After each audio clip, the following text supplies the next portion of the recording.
Everyone, it has been a busy week. It's the Kindle Flash sale happening right now. Right now.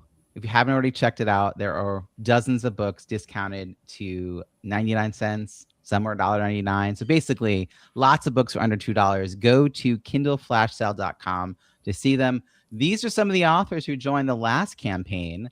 And so we're going to now dig into this week's panel. Build it and they will come is a terrible strategy for writing a business book. Too many entrepreneurs assume that once their book is published, readers will somehow discover it, recommend it, and start reaching out to become clients. But books rarely create opportunities on their own. They need a clear strategy behind them. Before you write your first chapter, it's worth asking, how will people find this book? Why will they choose to read it? And once they do, what do I want them to do next? These questions can dramatically change the book you write and the results it creates. That's exactly why I created the Author ROI Lab. It's a small group program that helps entrepreneurs think strategically before they write. So they create a book that supports their business goals instead of simply adding another title to the marketplace. If you're considering writing a business book, learn more at authorroilab.com. And now, let's meet today's panelists. Deb Reuben wrote Enter the Tomorrow Zone, How to Inspire Breakthrough Innovation and Shape Your Future, a forward-looking guide that helps leaders move beyond reactive thinking, embrace innovation, and intentionally shape the future they want to create. Emma Toops wrote, Wait, what? The Success Formula for When Life Plays Out Differently Than You Expected, an inspiring guide that helps readers navigate unexpected life changes, embrace uncertainty, and redefine success with resilience, purpose, and confidence. Mitch Weisburgh wrote, Mind Shifting, Stop Your Brain from Sabotaging Your Happiness and Success, a practical personal development book that helps readers recognize unhelpful thought patterns, shift their mindset, and unlock greater happiness, confidence, and success. Welcome to the BizBook Pub Hub. Let's kick things off. Deb, I'm going to go to you first. I'd love to know a little bit more about the ideal reader you had in mind for the book that you wrote. And welcome. Sure. Thanks, Robbie. It's so great to be back on the show with you. So, when I was writing my book, I had a person in mind. I was thinking about that super busy executive who is often accountable for the success of a major transformational initiative, which typically involves some sort of technology that they're often not an expert in. And they can't afford to not succeed in that initiative. And so I was thinking about them. I was thinking about how they often don't have a lot of spare time. And so I did not want to write a textbook. I wrote something that was skimmable by executives so that every section they could take away something actionable that could actually help move the needle for them in their transformational initiatives. Thank you. Yeah, it sounds like you really were thinking about not just the audience, but as I mentioned in the intro, like how they'd use the book, how they'd share the information, making it something actionable. I love it. Let's go over to Emma. Emma, tell me a little bit about who you had in mind for your book. I wrote my book for the young adult or teen who is getting ready or maybe starting in their adventure of their independent life. My work is focused on supporting people who are navigating a challenging or maybe chaotic transition.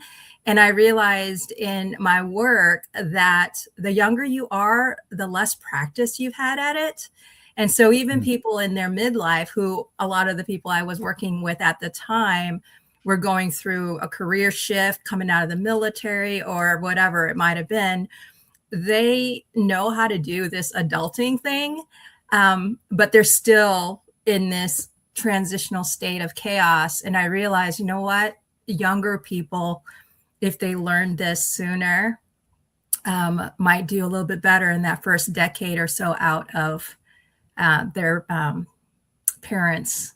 I'm old enough to remember when quarter life crisis was this really hot topic, and a book came out, and I was around the age, maybe a little older than the quarter life point. Yeah, I learned that phrase later on. Yeah. As far as a way to describe a significant life change.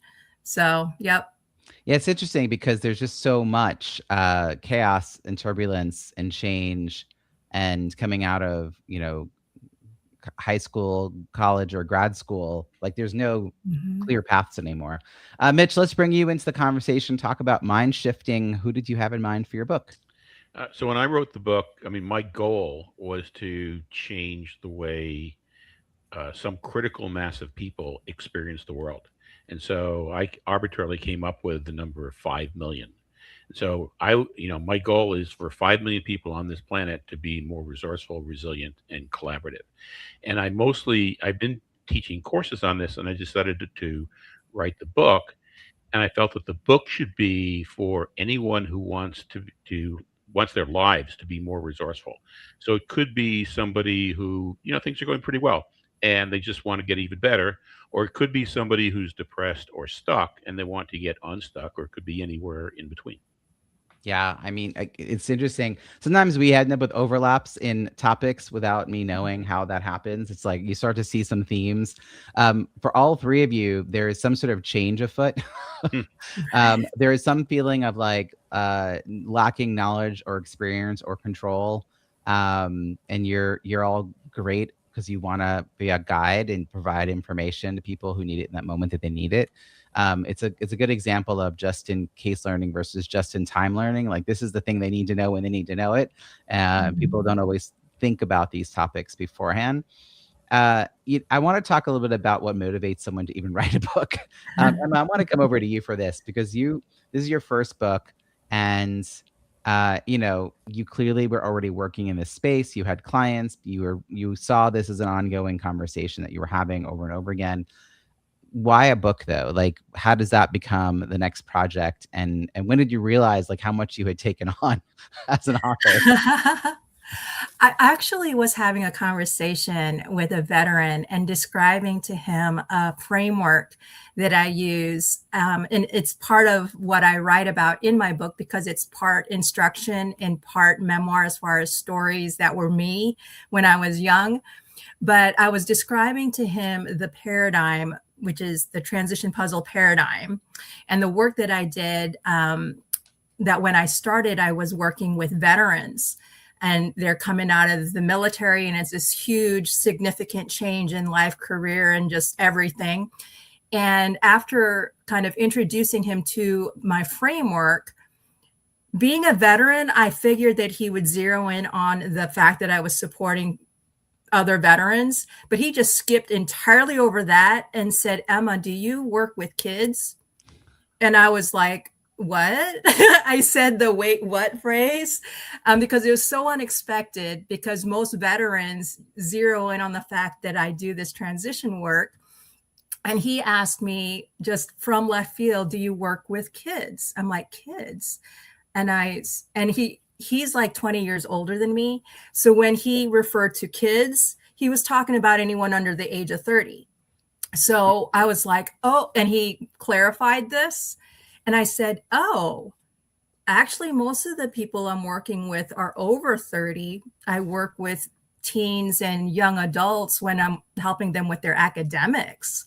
But it got me thinking about what he was saying. He said, "Emma, people who are in their mid 30s, they know how to plan. They know how to be risk mitigators. They know how to kind of adjust the plan when it goes sideways. Young people don't know how to do it, or they do it really badly." And that was the inspiration for me to Yeah. write it down, because I was already teaching it. But how do you get your message further than your own two lips? Other people have to say it for you, or it needs to be written down. That's that last piece there. It's like you want to amplify the message that you have, Emma, and you want an easy way for people to pass along that message to other people, Right. so that it's not like you figured something out. Like, how do we share it?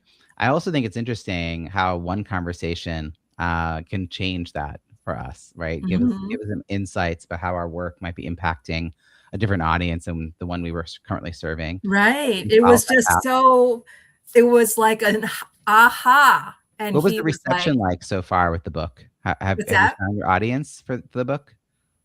I still work with folks who are in, mid-career and maybe even retirees who are like in this next stage of life, because I focus on the transition process and giving that framework or structure for how do you do it? Where are you getting hung up in the process? But the context of the paradigm and the success formula is how it's universally applicable. But Thank the you. context of my book is you're a young person and you're just Yeah. kind of getting started.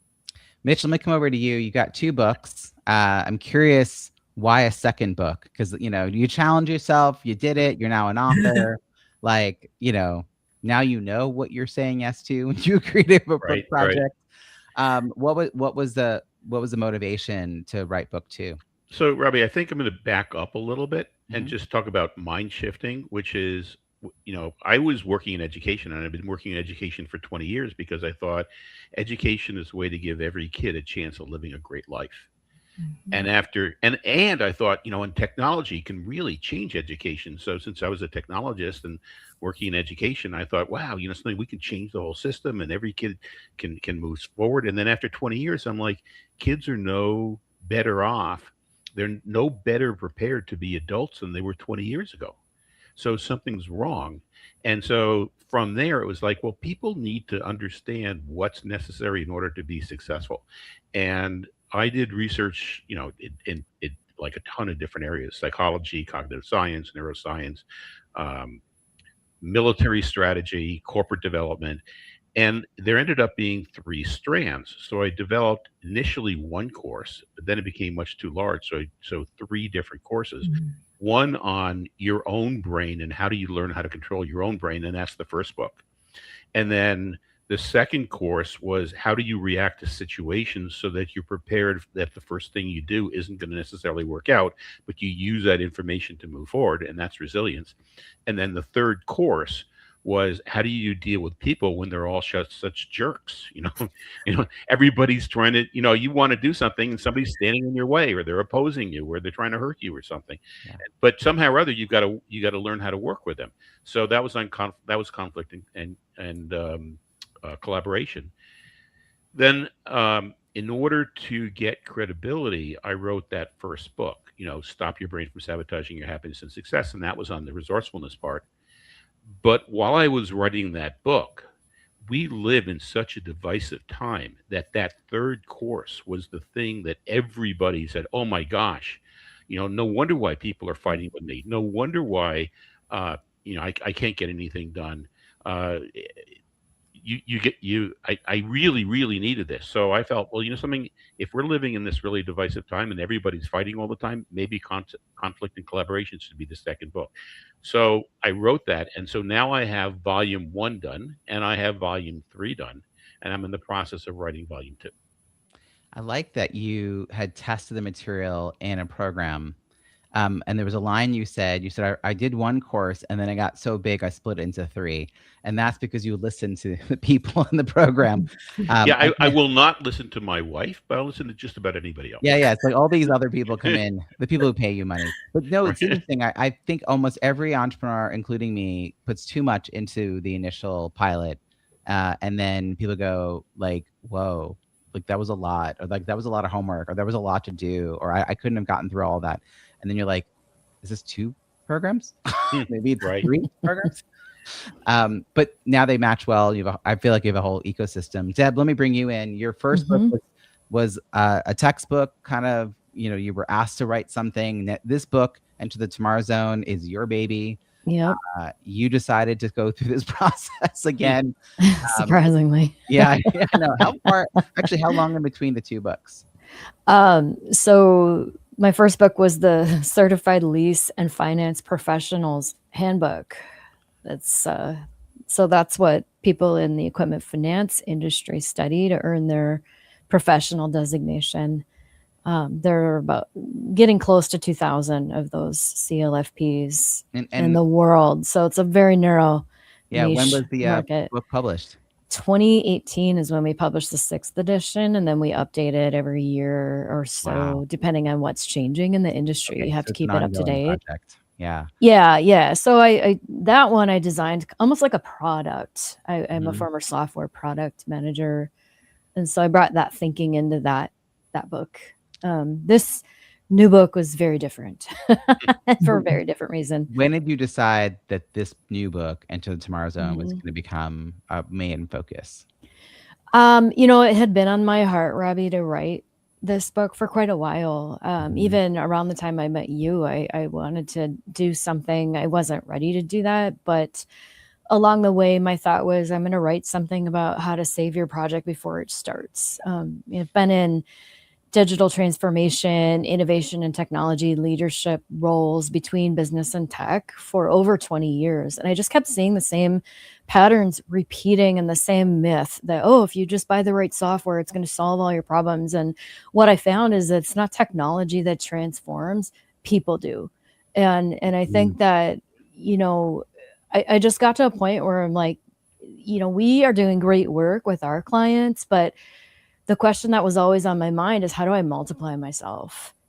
And what's next? Where can we go next? And so last summer I committed to writing the book. I had started outlining and messing around with it January last year, but I didn't really get traction until that major commitment in June. And that's when I hired a team to actually help me get the book out of my head and out of my heart and onto the page. And man, it was still just as heavy of a lift, if not more, compared to my first book. But it was for a whole different purpose, because when I look at the platform that I'm building and I look at what we want to build for the future, this book is the seed of all of the IP that we're building as we move forward. And so that's how I was looking at it. And the journey of writing it really forced me to crystallize what we do, why we do it, how we do it, and how can we add the most value to the people who read it.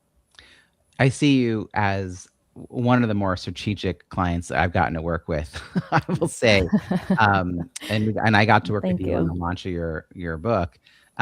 So I know you didn't just, whimsically go into this process. Yeah. How do you define success for the second book?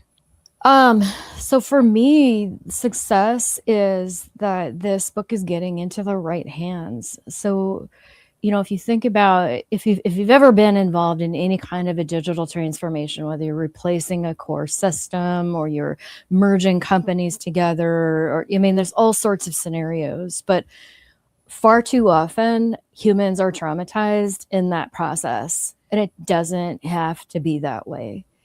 And so I really want this book to get into the hands of as many leaders as possible so that they can shift their thinking about what it takes to create the conditions so that they can succeed, people, process, and technology. And so my goal is to really help shift mindsets around what it takes to succeed in these initiatives. And so the major KPI that I am measuring right now and tracking is how many hands am I getting my book into that are my target market, because that's what matters to me most right now. I like how you just said that last piece, because it's not how many books sold.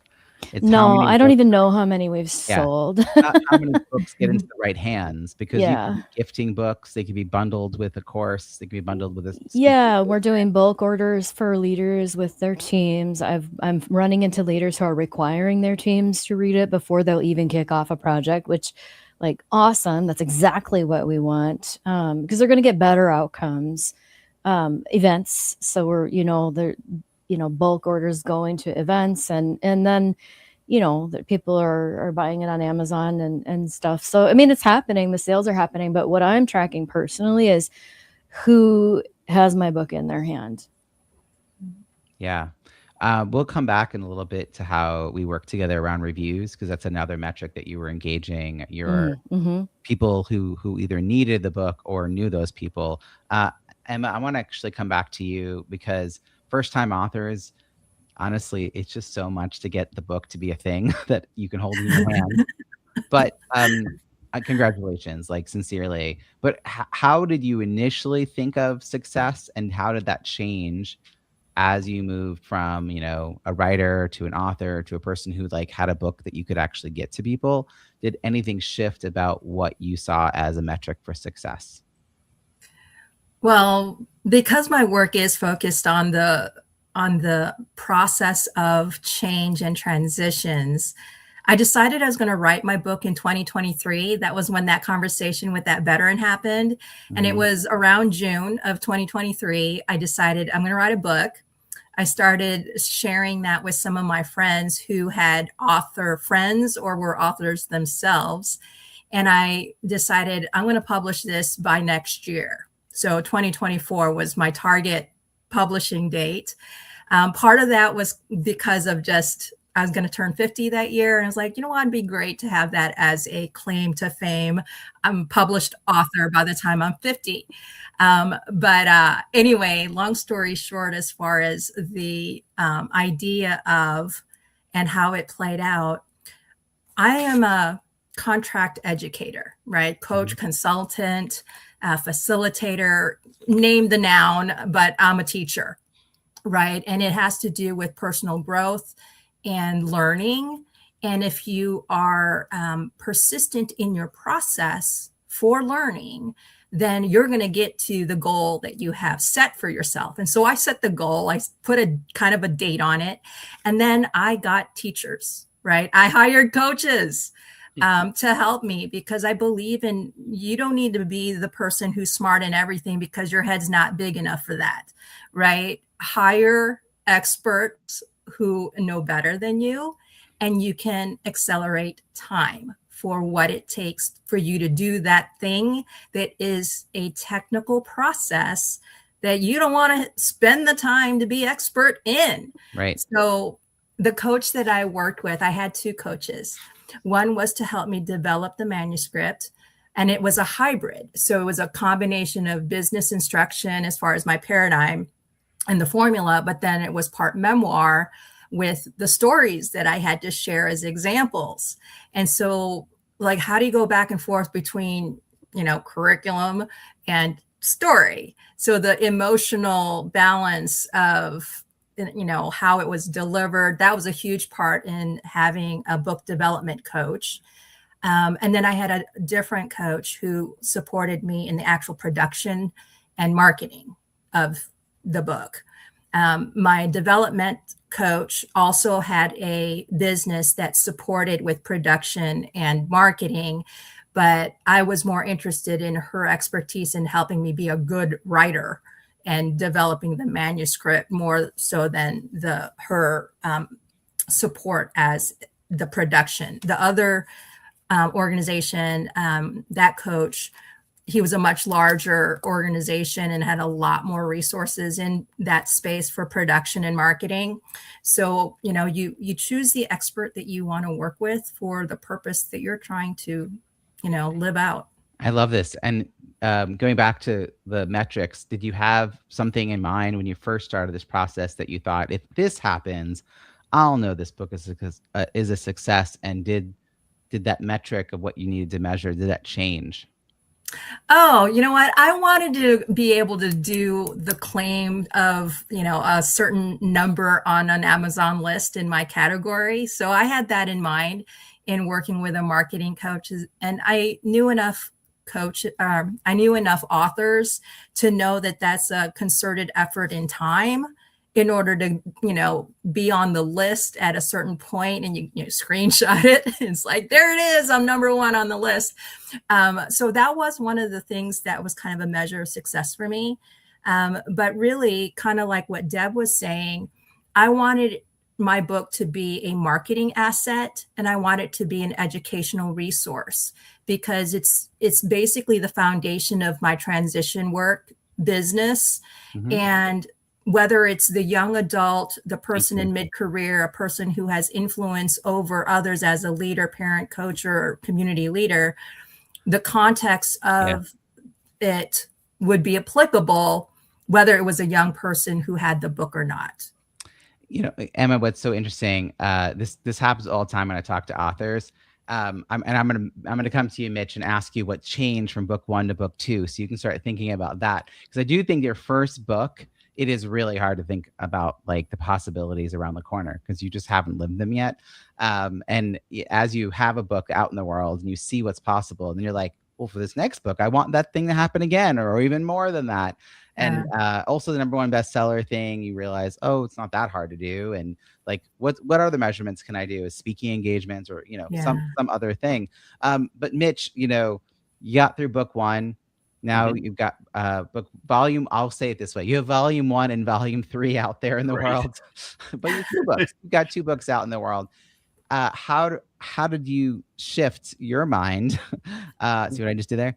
Between 1 and 2, as far as like the success part of it. Like, was there something you were tracking or considering?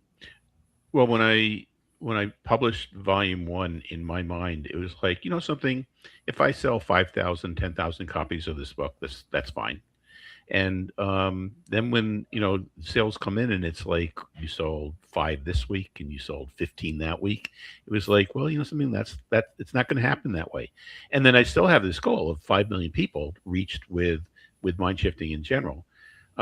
So I think what one thing that really shifted is that I know that these books change people's lives. And so when I hear this, a story of somebody saying, I've been having this, an adult, I've been having this fight with my father for 20 years, ever since I've been an adult.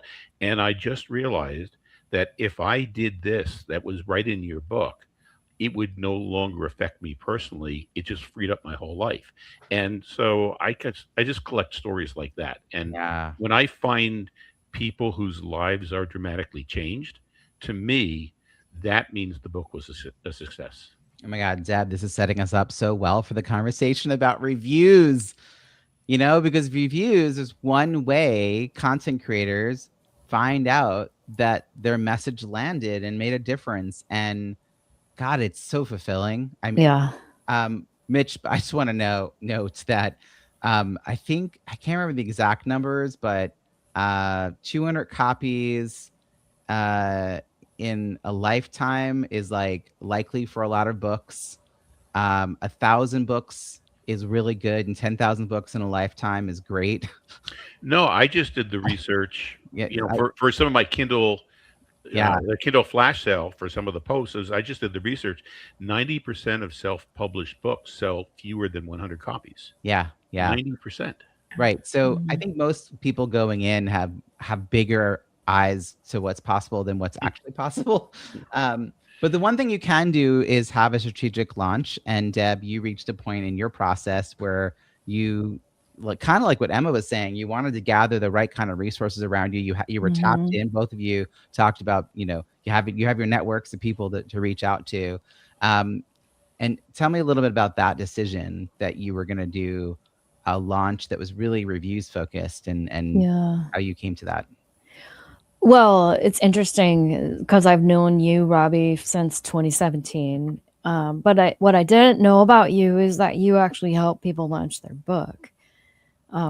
So the way I found out about it is I participated in David Newman's book launch, which you happen to be running behind the scenes, but I didn't know. And I asked him, I'm like, hey, David, how are you doing all of this? This is fantastic. This is amazing. How can you execute all of this? Because, I know he had all the other things going on. And he's like, oh, it's Robbie behind the scenes making it all happen. I'm like, okay, I reached out to you. And I read your book, and I had my ops director also we read your book in like an afternoon, and then booked an appointment with you right away. And the rest is history. I mean, you jumped in, and you not only, to Mitch's point, you shifted my mindset big time on what success looks like and what it could be. And I think that the big thing for me was, as I was writing this book, it was our busiest consulting year ever. And so every night, every weekend was focused on the book. And I was just at the point where I'm just trying to get this thing over the finish line in terms of publishing. And, you can't just like, oh, hey, we're published. And by the way, how do we let people know about it? And so that's where you stepped in and helped us to get really strategic about, based on a different definition of what success looks like, I mean, because we hit the Amazon bestseller within the first couple hours of being live, and that's just strategic timing. But what really was different was going after and awakening the network of people who had participated in my work in a variety of ways, sometimes from afar, and I didn't even know they were following me.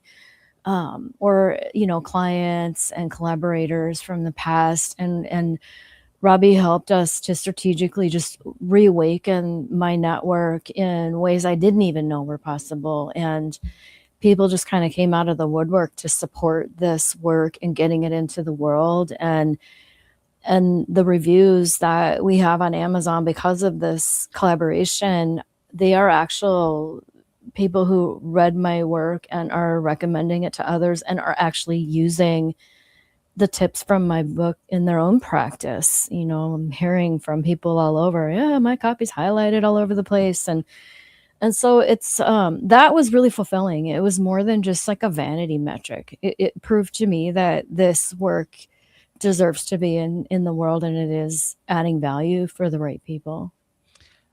I love that for you. I really do. And I want to give you a shout out because you have 58 global ratings. That's the 1 through 5 stars. And every single one of those people who left you a rating also left a written review. So you have 58 written reviews, and there is a difference. Not everyone. Yeah. You don't need to buy a book or write anything to leave a rating, so they don't really count for a lot Mhm. in the algorithm.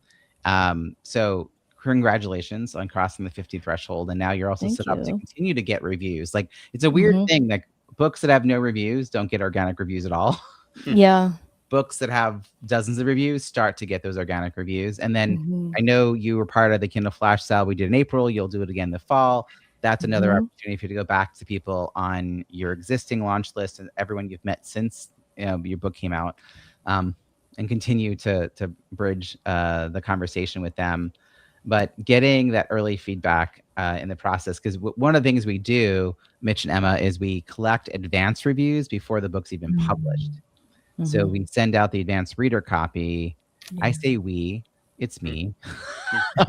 My team and I manage all the things because we're busy entrepreneurs. We know Mhm. the books, but getting those reviews in advance at a time when you're just about to share it publicly, like widely, it's such a lovely thing to start to get Mhm. that early feedback. And then when the book actually does go live, now you're directing people to go buy the book and leave the reviews. And when you have dozens of people buying the book during the first few days of it being live, and then many of them leaving a review as well, that's Mhm. how the byproduct is that you hit number one because Uh, you're If concentrating. I could add something there, though, I think the Yeah. other thing that was really magical that happened was, and I write about this in my book, I have a whole chapter on co-create as one of the shifts that help to make transformational initiatives succeed. And this was a way for, my network to collaborate and be a part of launching this into the world. And it was so touching just to see how many people took a few minutes out of their day to actually write about what they got from the book using Robbie's prompting and messaging and everything. But the other thing that was really great is that I knew I could trust Robbie and his team to treat my network really well. And I think that says a lot for what you bring to it and what your team is bringing to it, because the experience that people have when they interact with any of our work is really important to me. Mhm. And I think that it went really well for anybody who participated as well, beyond just the result that we got from it. Yeah, I'm should have you on. Maybe I'll have you on again, like in 2027, because I did a interview with Stacey Larson about 2 years after her book came out, and it was Mhm. really interesting to talk about sort of the results, like Mm, 2 years later, like because some of the wins are not immediate. yeah. Some of the wins are like we planted seeds and then we cultivated them, and then we watered them and we asked for good weather, and then oh my God, this thing happened. So This is sometimes a it's not. seed. That is how I'm thinking about it and talking about it. It's a seed. We're playing the Yeah. long game with this. Yeah, you've got a lot going on there. Mhm. So Emma, I want to go back to the fact that you sought out support for yourself, and I want to again like give you huge props for knowing that was an important step. And developmental editors in particular, I was just talking to someone who's a ghostwriter, Emily Crookston we did a live earlier today with the Kindle Flash Sale. She wrote a book called Unwritten. And a lot of times people wait and write a crappy first draft and then go and try to find a developmental editor. And it's a lot of rewriting.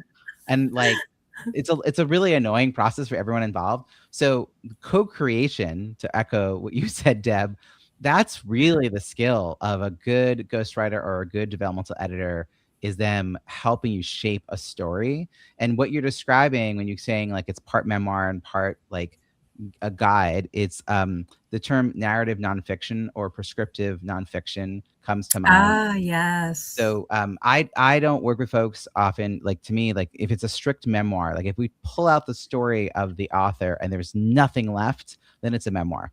If we pull out the story and there's other people's stories, or there's lessons learned or questions or a guide or discussion, whatever it might be. So that's different, because that's how you're actually giving people the way to use your story to think about their own life and their own journey and their own like next steps.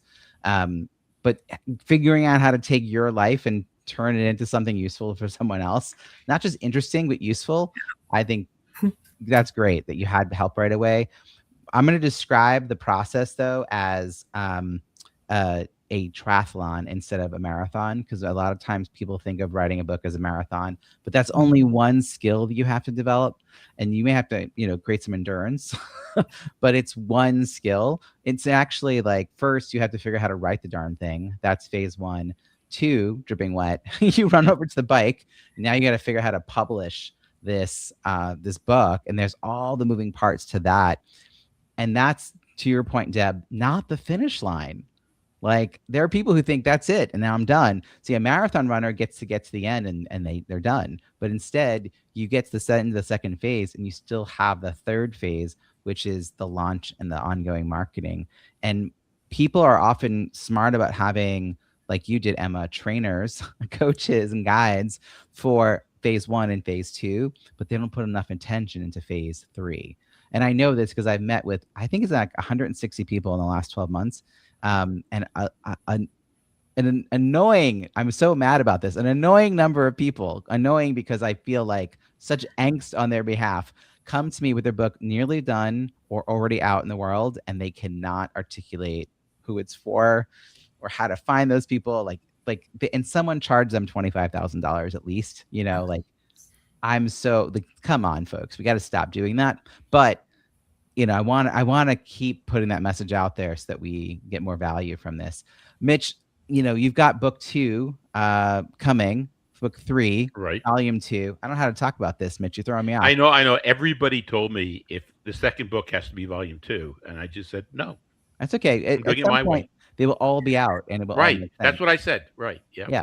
So, what are you now thinking of doing maybe differently, based on 1, 2, and everything you're learning? What might change about your process for 3 and the third book? And do you have a timeline for when that book will be here?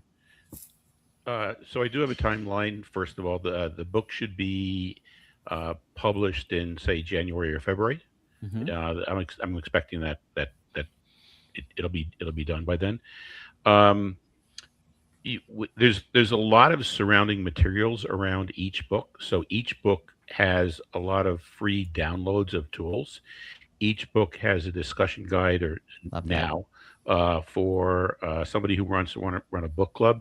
Each book has a book study guide, which is different, which is like somebody wants to run like a mini course based on the book.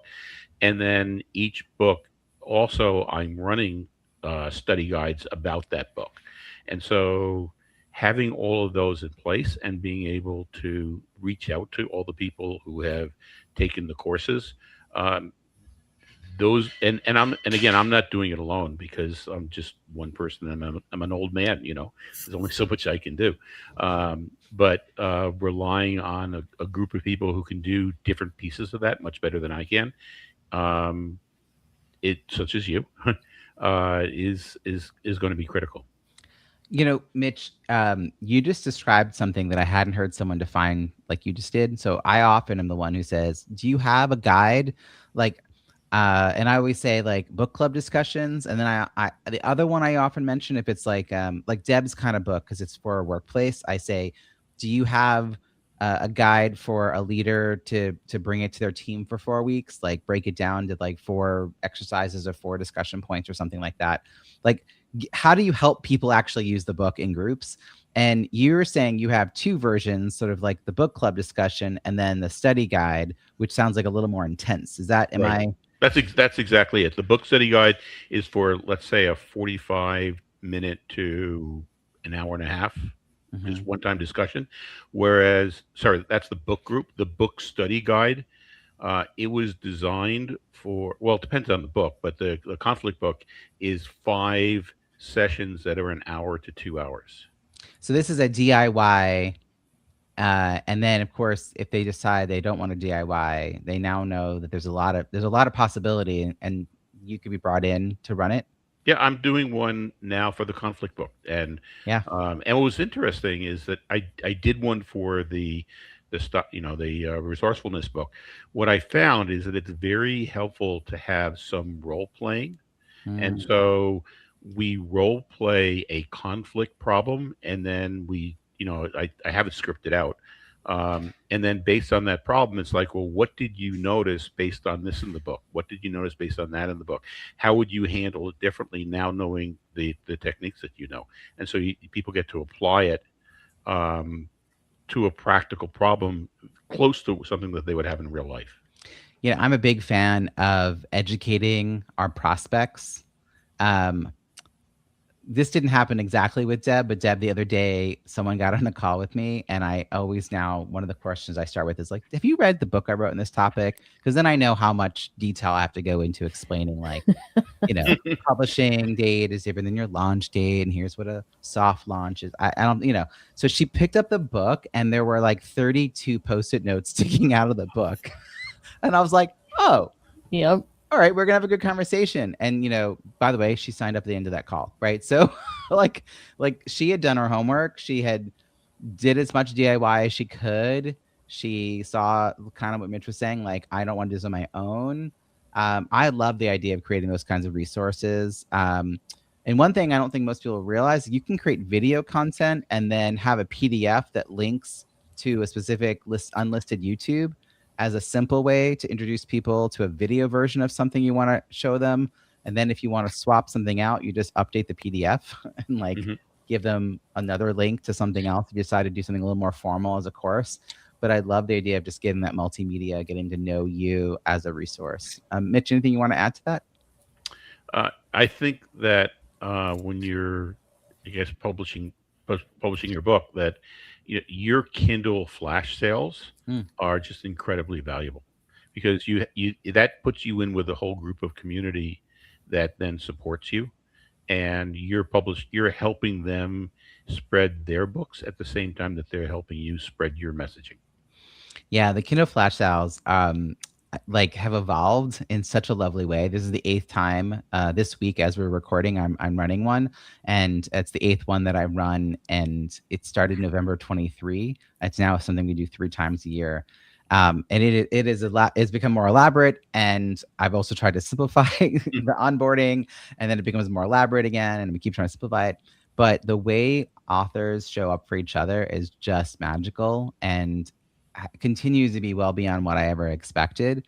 Um, just how loving and caring and supportive and like non-ego driven the other authors tend to be.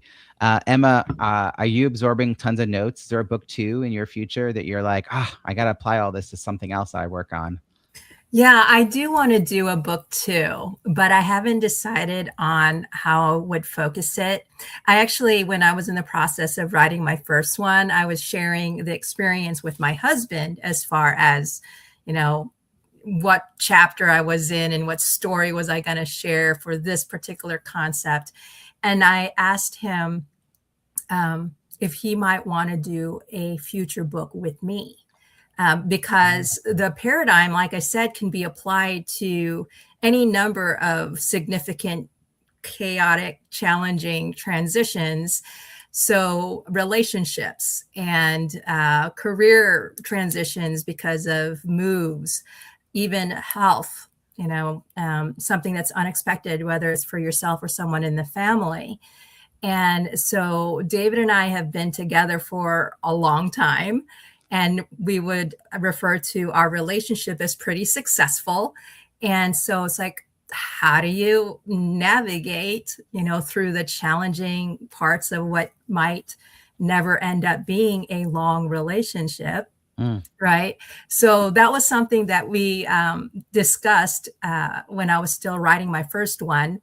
We don't have a target as far as when we might collaborate on that, but it would be something like the first one was in context of the young person. This one that we would collab on would be in context of a couple and their relationship.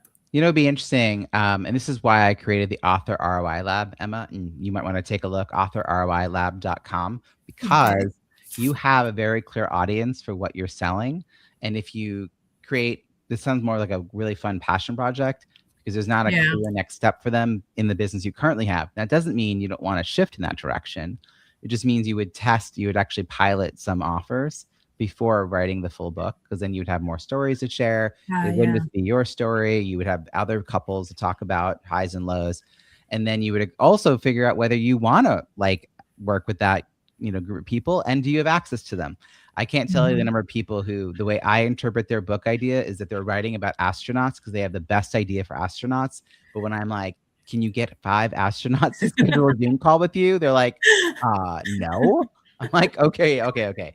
Why are we writing about astronauts? Right. So I know that's a little silly, but that's the amount of time and effort and money, honestly, that goes into this. I want to make sure you're tying it back to this wonderful work you're already doing. And if it's something you want to shift, this would be a great way to reintroduce yourself to a market. So, and that's what we explore. That's exactly what I try to solve for people. Because this whole, everyone has a book in them, 100% sure. But does everyone have a book tied to a business? I don't know. And is it the book that's right now the book for your business? That could also shift and change. Yeah. Mitch, your way you're describing this is so clearly mapped out, right? But you didn't start that Told way. you. But you didn't start that way, right? No. It's evolves over time, and now in retrospect, this all makes sense, and you can articulate it to us. So, Deb, how can people find you and follow your work as we wrap up this another great session? Thank you, everyone. You can find me at tomorrowzone.io, and you can find me Deborah Reuben on LinkedIn. Fantastic. But by the way, we're going to put all the links in the show notes at bizbookpubhub.com. Emma, how about you? How can people find you and follow your work? I have actually just launched a Substack, and it's called Field Notes from the Edge. And so it's just a different way for me to share my writing in between books. And I am on LinkedIn also, Emma Toops. Fantastic. And how about you, Mitch? So my website is mindshiftingwithmitch.org, and people could go there. There's a lot of free downloads. There's also a weekly newsletter that I publish, and you can sign up for it there, so you get mind shifting tips. And I'm also on LinkedIn, so people can find me on LinkedIn. Yeah, I hope everyone reaches out to the guests here and send them a note on LinkedIn, stays in connection with them. Again, you can find all the show notes, not just for today's episode, for over 500 other episodes at bizbookpubhub.com, which is also you're going to find a curated directory of a couple dozen experts who support entrepreneurs through their author journey, writing, editing, publishing, launching, and marketing, free virtual networking events, so you can get to know fellow authors and meet some of these hub experts. We also have the Kindle flash sales listed there. You can go check out all that out. Again, go to bizbookpubhub.com. Again, panel, thank you so much for joining us. It's been a wonderful conversation. Thanks, Robbie. Yeah, it's been great to meet Emma and Deb. Robbie, okay, you were okay. Thanks all.